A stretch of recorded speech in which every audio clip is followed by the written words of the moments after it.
Relentless rain and flooding in two South China provinces has killed at least 29 people and forced the evacuation of 100,000 residents, local government sources said yesterday.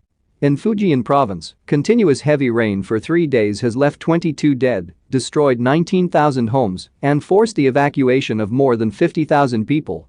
In neighboring Guangdong province, 7 residents of Maizhou city were killed in landslides over the past 3 days, and 270,000 others had their lives disrupted by flooding, the worst in a decade, the Provincial Water Conservancy Bureau said. More than 50,000 people were evacuated from water-ravaged areas. At least 784 houses collapsed, nearly 15,000 hectares of cropland and infrastructure facilities, including dikes and roads, were damaged, resulting in 270 million yuan (US $33.75 million) in economic losses. The Provincial Weather Bureau issued a storm and flood alarm on Saturday and warned that the situation could worsen. Floods are a seasonal hazard in South China at this time of the year and often cause heavy casualties and enormous damage. Nationwide, 590 people were reported dead and hundreds missing in floods through the end of November, according to state authorities.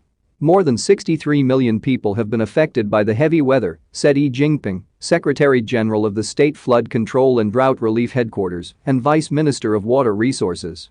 About 1 million hectares of farmland were flooded and 71,000 houses destroyed, resulting in more than 13 billion yuan in damages, the official said. Heavy rains expected in the next 10 days in the Yangtze River area raised the flood threat there as well. Up to 150 millimeters of rain could fall in some regions, according to the China Meteorological Bureau. Meteorologists forecast that many areas of China will enter the flood season this month and have alerted local flood control departments against possible hillside torrents, landslides and other weather-related dangers. The recent floods follow Typhoon Chanshu, the strongest cyclone ever recorded in the region during May. Battering southern coastal areas, it left 11 dead and caused huge economic losses. Meanwhile, northern China continues to suffer a long-term drought that has led to a shortage of drinking water for 9.49 million people and 8.7 million livestock and affected 12.1 million hectares of farmland.